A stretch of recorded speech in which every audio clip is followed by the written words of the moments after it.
नमस्कार। सांकेतिक भाषा के इस विशेष बुलेटिन में आप सभी का स्वागत है। मैं हूं ऋतु वर्मा, मेरे साथ हैं एचआई एंकर शरद मुद्गल। खबरों की शुरुआत करें उससे पहले नजर डालेंगे अभी तक की हेडलाइंस पर।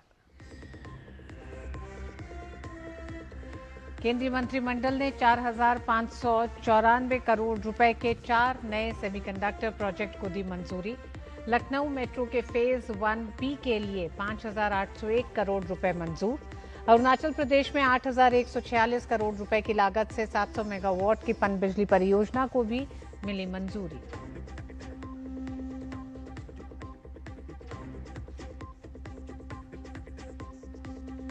जस्टिस यशवंत वर्मा के खिलाफ लोकसभा में महाभियोग प्रस्ताव स्वीकृत। लोकसभा अध्यक्ष ने किया 3 सदस्यीय कमेटी का ऐलान। कमेटी में सुप्रीम कोर्ट और हाई कोर्ट के एक जज के साथ एक कानून के जानकार भी होंगे शामिल।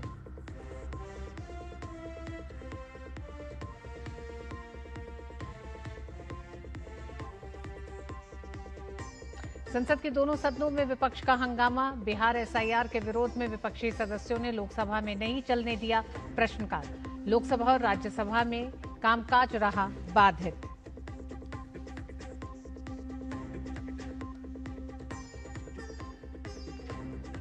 बिहार में मतदाता सूची संशोधन से जुड़े केस की सुप्रीम कोर्ट में अहम सुनवाई जारी। याचिका में एसआईआर की संवैधानिक वैधता को दी गई है चुनौती। चुनाव आयोग ने कहा, सूची में नाम न होने पर आवेदन देकर लोग जुड़वा सकते हैं अपना नाम।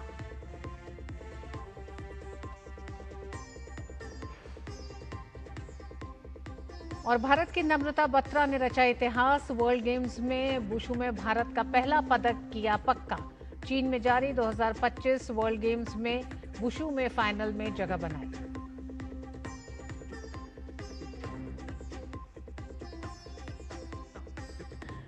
प्रधानमंत्री नरेंद्र मोदी की अध्यक्षता में केंद्रीय मंत्रिमंडल की बैठक में आज कई अहम निर्णय लिए गए। केंद्रीय मंत्री अश्विनी वैष्णव ने बताया कि केंद्रीय मंत्रिमंडल ने भारत सेमीकंडक्टर मिशन ISM के तहत ओडिशा, पंजाब और आंध्र प्रदेश में 4 नए प्रोजेक्ट्स को मंजूरी दी। इन पर कुल 4,600 करोड़ रुपए का निवेश होगा और 2,034 से अधिक कुशल पेशेवरों को रोजगार मिलेगा। इसके साथ ISM के तहत स्वीकृत प्रोजेक्ट्स की संख्या 10 हो गई है, जिनमें 6 राज्यों में लगभग 1.60 लाख करोड़ रुपए का निवेश प्रस्तावित है। इन इकाइयों में बनने वाले उत्पाद रक्षा, ऑटोमोबाइल, इलेक्ट्रिक वाहन, नवीकरणीय ऊर्जा, डेटा सेंटर, उपभोक्ता इलेक्ट्रॉनिक्स और औद्योगिक उपकरणों में उपयोग होंगे। सरकार का कहना है कि ये प्रोजेक्ट्स देश की बढ़ती चिप डिजाइन क्षमताओं को और मजबूती देंगे।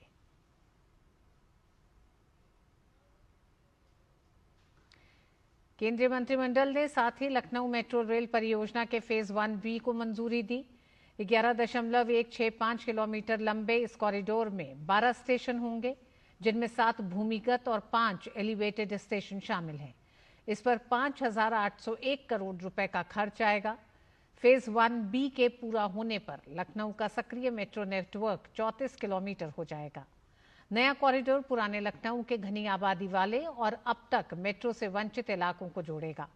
इसमें अमीनाबाद, यहियागंज, पांडेगंज चौक जैसे प्रमुख व्यावसायिक क्षेत्र, KGMU जैसे बड़े स्वास्थ्य संस्थान, बड़ा इमामबाड़ा, छोटा इमामबाड़ा, भूल भुलैया, घंटाघर और रूमी दरवाजा जैसे पर्यटन स्थल भी शामिल हैं।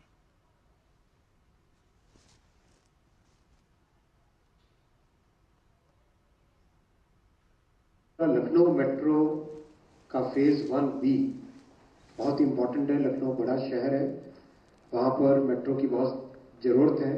हुआ 5,801 करोड़ रुपीस से।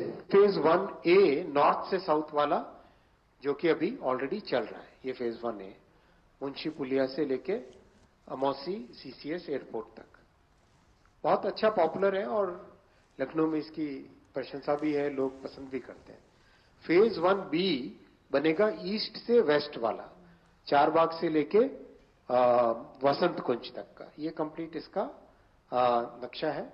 और दोनों फेज को अगर मिला के देखें तो इस तरह से होता है, लखनऊ का नक्शा है ये, ईस्ट वेस्ट नॉर्थ साउथ। तो इससे इन दोनों फेजेस के होने से ईस्ट वेस्ट नॉर्थ साउथ की कनेक्टिविटी होने से देश में लखनऊ में सभी नागरिकों को, सभी रेजिडेंट्स को एक बहुत अच्छी फैसिलिटी मिलेगी।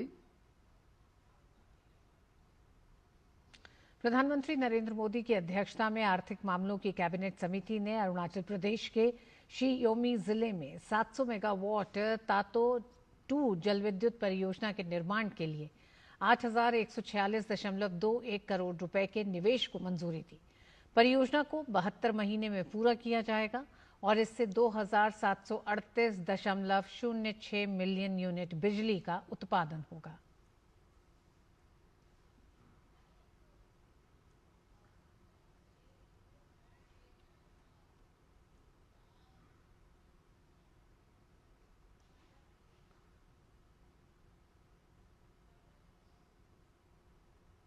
लोकसभा ने कैश कांड मामले में जस्टिस वर्मा को हटाने के प्रस्ताव पर 3 सदस्यीय समिति गठित की है।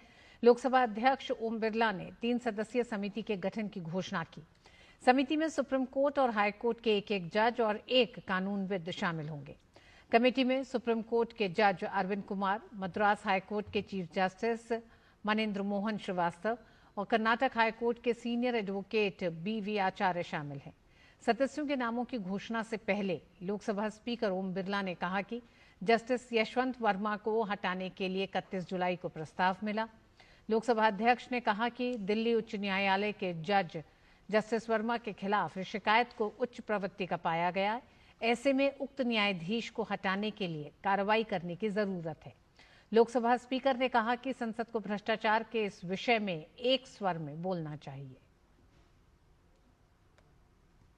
जांच अधिनियम 1968 की धारा 3 की उपधारा 2 के अनुसार मैंने न्यायमूर्ति यशवंत वर्मा को पद से हटाने के अनुरोध के आधारों की जांच करने के उद्देश्य से निम्नलिखित 3 सदस्यों वाली एक समिति गठित की है। माननीय न्यायमूर्ति श्री अरविंद कुमार, न्यायाधीश उच्चतम न्यायालय, माननीय न्यायमूर्ति श्री मनिंदर मोहन श्रीवास्तव, मुख्य न्यायाधीश मद्रास उच्च न्यायालय, श्री BV आचार्य, वरिष्ठ अधिवक्ता कर्नाटक उच्च न्यायालय। समिति यथाशीघ्र अपनी रिपोर्ट प्रस्तुत करेगी। जांच समिति की रिपोर्ट प्राप्त होने तक यह प्रस्ताव लंबित रहेगा। लोकसभा में भारतीय जनता पार्टी के मुख्य सचेतक डॉक्टर संजय जायसवाल ने जस्टिस वर्मा के मामले में गठित 3 सदस्यीय कमेटी पर कहा कि जस्टिस वर्मा को अपने पद से इस्तीफा दे देना चाहिए था। DD न्यूज संवाददाता राजेश राज ने संसद भवन परिसर में संजय जायसवाल से की खास बातचीत। संसद के मॉनसून सत्र में भले ही सत्ता और विपक्ष दोनों आमने सामने रहे हों, लेकिन जस्टिस वर्मा के मामले में सदन में सत्ता और विपक्ष दोनों ने मिलकर महाभियोग लाने की तैयारी की और आज लोकसभा स्पीकर ओम बिरला ने 3 सदस्यीय कमेटी का ऐलान किया है, जो जांच करने के बाद आगे की प्रक्रिया बढ़ेगी। उस पर हम बातचीत करेंगे लोकसभा में मुख्य सचेतक भारतीय जनता पार्टी के डॉक्टर संजय जायसवाल से। सर, आज जो ऐलान किया गया है, क्या प्रक्रिया रहेगी? जिस तरह का भ्रष्टाचार पूरे देश ने देखा कि जस्टिस वर्मा के घर पे जले हुए नोटों की गड्डियां थी, बहुत सारी नोटों की गड्डियां अलग से रखी हुई थी और पूरा देश पूछ रहा था माननीय मुख्य न्यायाधीश से कि अगर जज इतना भ्रष्ट हो तो उस पर कार्रवाई क्यों नहीं होनी चाहिए। तो हमारे चीफ जस्टिस ने भी अपना इंटरनल जांच कमेटी किया, उन्होंने भी सत्य माना और लोकसभा में जो आया है इम्पीचमेंट, इसमें भी सभी दल एकमत हैं कि इस तरह के भ्रष्टाचार की कोई माफी नहीं होनी चाहिए। केवल बात महाभियोग पे समाप्त नहीं होनी चाहिए, उनके सारे कुकर्मों की जांच होनी चाहिए कि किन जजमेंट में उन्होंने ये करोड़ों रुपए लिए थे और उन सब निर्णयों की पुनः समीक्षा हो जिससे कि न्याय मिल सके। ये 3 सदस्यों की जो कमेटी बनी है, अगर हमारे दर्शकों को आप समझाना चाहें तो किस तरीके से ये कमेटी फंक्शन करेगी और क्या इसका काम होगा? पहले तो कोर्ट ने इंटरनल कमेटी फॉर्म किया था। इंटरनल कमेटी ने पाया कि जो अभियोग हैं वो सच हैं। महाभियोग का प्रस्ताव रविशंकर जी ने, राहुल जी ने और सभी दलों ने, मैंने भी खुद उस महाभियोग के प्रस्ताव पर साइन किया था और हम सबों ने मिलकर कहा कि इस पर कार्रवाई होनी चाहिए। चलिए, बहुत शुक्रिया। डॉक्टर संजय जायसवाल जो लोकसभा में भारतीय जनता पार्टी के मुख्य सचेतक हैं, उनका साफ तौर पर यह कहना है कि जस्टिस वर्मा को अपने पद से इस्तीफा देना चाहिए था, क्योंकि न सिर्फ जले हुए नोट उनके घर से बरामद हुए, बल्कि वो नोट भी गायब कर दिए गए जो वहां पर पाए गए थे। कैमरामैन एसपी दुबे के साथ संसद भवन से मैं राजेश राज, डीडी न्यूज के लिए। लोकसभा ने वन नेशन वन इलेक्शन से जुड़े 2 अहम बिलों की समीक्षा के लिए गठित ज्वाइंट पार्लियामेंट्री कमेटी का कार्यकाल बढ़ा दिया है। पूर्व कानून राज्य मंत्री और जेपीसी के अध्यक्ष पीपी चौधरी ने लोकसभा में संविधान 129वां संशोधन विधेयक 2024 और संघ राज्य क्षेत्र विधि संशोधन विधेयक 2024 संबंधी जेपीसी की रिपोर्ट को सदन में प्रस्तुत किए जाने के लिए समय मॉनसून सत्र 2025 के अंतिम सप्ताह के पहले दिन तक के लिए बढ़ाने का प्रस्ताव रखा। इस प्रस्ताव को सर्वसम्मति से लोकसभा में स्वीकार कर लिया गया। With your permission, I wish to move that this House to extend time for the presentation of the report of the Joint Committee on the Constitution 129th Amendment Bill 2024 and the Union Territories Laws Amendment Bill 2024 up to the first day of the last week of the winter session 2025. प्रश्न है कि माननीय सदस्य Shri PP Chaudhary जी द्वारा प्रस्तुत प्रस्ताव को स्वीकृत किया जाए। जो सदस्य प्रस्ताव के पक्ष में वो हाँ कहें, जो सदस्य प्रस्ताव के विपक्ष में वे ना कहें। मेरे विचार में निर्णय हाँ वालों के पक्ष में हुआ, हाँ वालों के पक्ष में हुआ, प्रस्ताव स्वीकृत हुआ। लोकसभा में आज विभिन्न संसदीय समितियों की रिपोर्ट टेबल होनी थी, लेकिन इस बीच लोकसभा में एसआईआर को लेकर विपक्ष का हंगामा लगातार जारी रहा और बार बार विपक्ष सदन में अवरोध उत्पन्न करता रहा। विपक्ष के हंगामे के बीच केंद्रीय कृषि मंत्री शिवराज सिंह चौहान ने ग्रामीण विकास मंत्रालय से संबद्ध संसद की समिति की रिपोर्ट सदन में पेश की।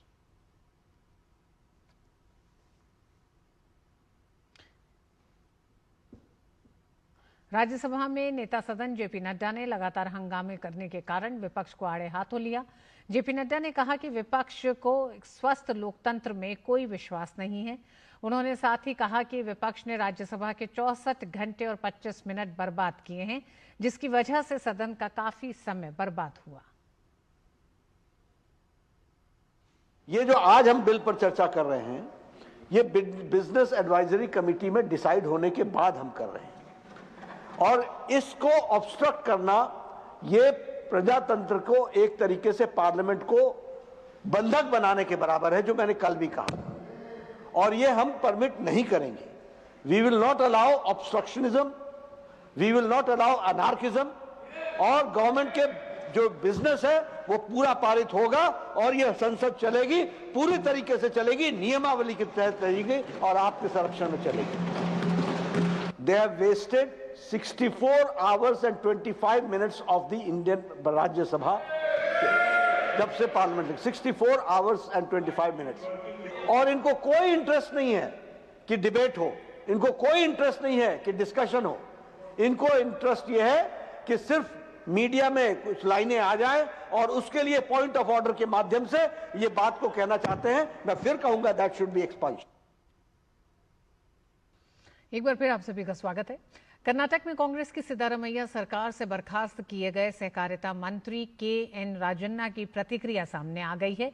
के.एन. राजन्ना ने कहा कि उन्हें पद से हटाए जाने के पीछे एक बड़ी साजिश है। राजन्ना का इस्तीफा राहुल गांधी के वोट चोरी वाले बयान पर दिए गए उनकी विवादित टिप्पणी के बाद आया, जो कांग्रेस पार्टी के आधिकारिक रुख से मेल नहीं खाती थी। भाजपा नेता प्रहलाद जोशी ने कर्नाटक सरकार में मंत्री एन राजन्ना के इस्तीफे पर कहा कि राहुल गांधी ने सच बोलने वाले 72 वर्षीय दलित नेता का अपमान किया है। नकली गांधी परिवार के खिलाफ भी नहीं है। अगर सत्य समझाने का कोशिश करते हैं, आत्मविमर्श का बात करते हैं, तब इनको तुरंत हटा देते हैं। Not even allowed to resign, and he 72-year-old ST leader. Congress party जो संविधान लेके घूमते हैं, इनको समझ आना चाहिए कि फॉर टेलिंग ट्रुथ तुरंत उनको हटा देते हैं, सैक करते हैं और राजभवन को ये मैसेज देते हैं कि remove him, and he has been removed. Bihar विधानसभा चुनाव की तैयारी जोर शोर से हो रही है। चुनाव से पहले निर्वाचन आयोग की ओर से राज्य में चल रहे मतदाताओं के विशेष गहन पुनरीक्षण को लेकर राजनीतिक दलों की प्रतिक्रिया रोज आ रही है। इसी क्रम में कई पार्टियों के नेताओं ने एसआईआर की प्रक्रिया को सरकार का बेहतरीन कदम बताया। निर्वाचन पदाधिकारी से जो हम लोगों का ये हुआ है कि इसमें जो भी नाम कटा है, अगर जेन्युइन कारण है तो उसको जुड़वाने में बीएल ये 2 जो है उसके और बीएलओ को करके और पदाधिकारी के समन्वय से उस नाम को जोड़ा जाएगा। पूर्ण रूप से आश्वासन मिला है और हम लोग इसका प्रयास करेंगे कि यह नाम पूर्ण रूप से किसी भी लाभार्थी का छूटे नहीं और निर्वाचन कार्य में लोग भाग ले, उनकी जो निर्वाचन के लिए स्थिति वो बनी रहे, सहभागिता बनी रहे। अब देखेंगे उसमें कि नाम कौन सा कटा है या फिर जुड़वाना है, तो बीएलओ से मिलके और बीएलए से मिलके इस पर हम लोग काम करेंगे और आश्वासन देते हैं कि जहां तक होगा जो है बढ़िया ही काम होगा। सारा हम लोग उनको मदद करेंगे, बीएलओ को अपने बीएलए के माध्यम से, और जितने जो बीएलओ सूची दी गई है जो नया बना है उसका भी उपलब्ध करा दिया गया है सारे राजनीतिक दलों को, और जिला पदाधिकारी के कार्य से हम लोग संतुष्ट हैं और जहां तक मदद होगा हम लोग भी करेंगे, और जिला पदाधिकारी महोदय भी बहुत अच्छे से काम कर रहे हैं, इसमें कोई बहुमत नहीं है। जो 18 तारीख को बैठक हुआ था उसमें भी जिला निर्वाचन पदाधिकारी के द्वारा सारी जानकारियां हम लोगों को आपूर्ति की गई थी और उस समय भी जो भी उसका डाटा था वो सारी डाटा हम लोगों को उपलब्ध कराया गया था। विशेष करके इस गहन पुनरीक्षण कार्यक्रम में जो हमारे बीएलएज है उनकी भी काफ़ी भूमिका बढ़ चढ़ करके रही है, एवं जिला निर्वाचन पदाधिकारी का जो कार्य है ये हमारे दृष्टिकोण से काफ़ी सराहनीय रहा है।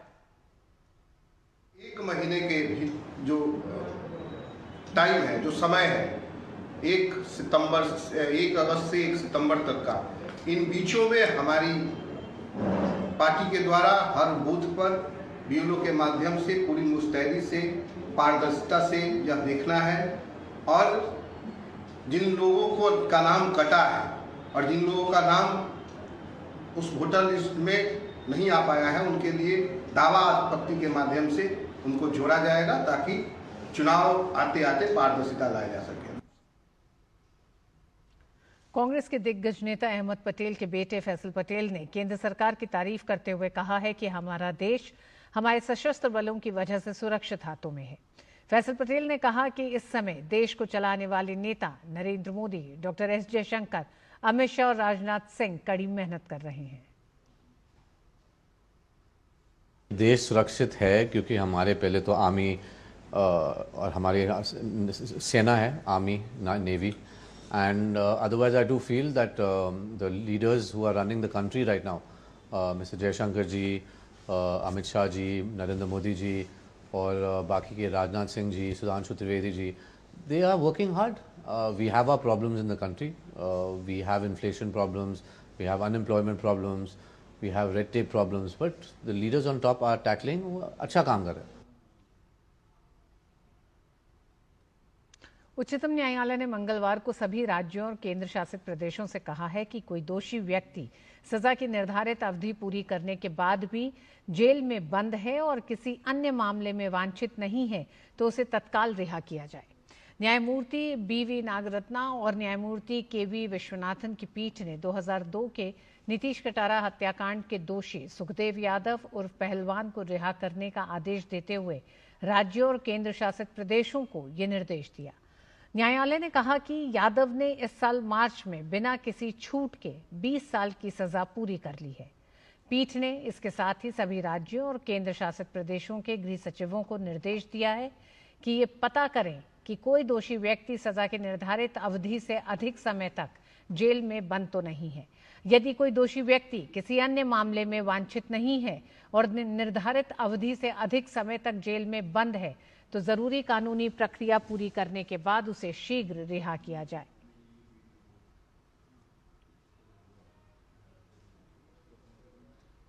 भारतीय सेना से जुड़ा एक एआई से रूपांतरित वीडियो सोशल मीडिया में वायरल किया जा रहा है। भारत सरकार की press agency PIB, press information bureau ने इसकी पड़ताल की है। पीआईबी ने साफ कर दिया है कि डिजिटल रूप से परिवर्तित एक एआई वीडियो है। इस वीडियो में भारतीय सेना प्रमुख जनरल उपेंद्र द्विवेदी को गलत तरीके से ये स्वीकार करते हुए दिखाया गया है कि भारत ने पाकिस्तान समर्थित आतंकवादियों के खिलाफ कार्रवाई में 6 जेट और 250 सैनिक खो दिए। ये एक AI generated D fake video है।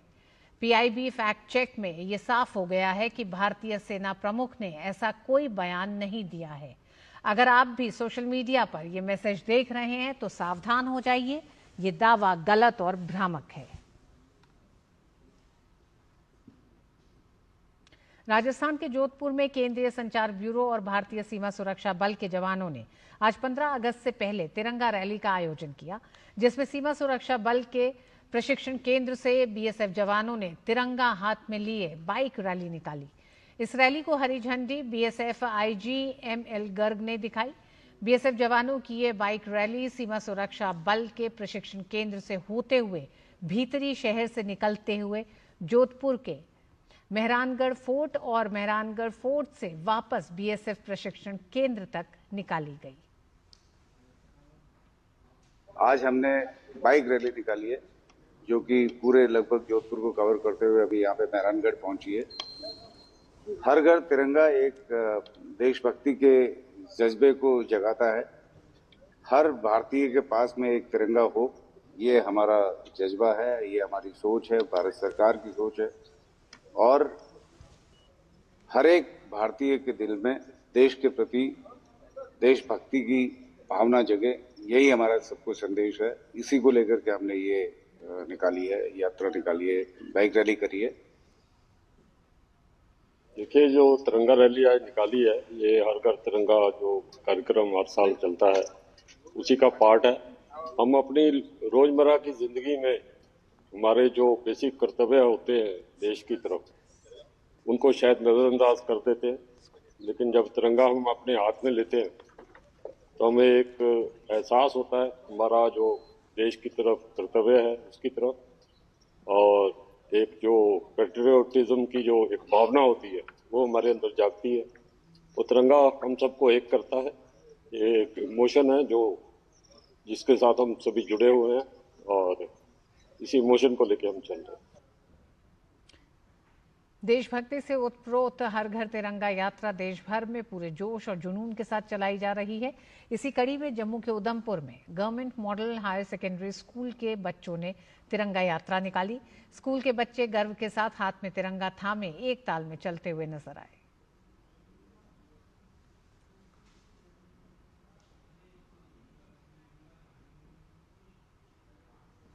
और इस बुलेटिन में बस इतना ही। मुझे और शरद को दीजिए अनुमति।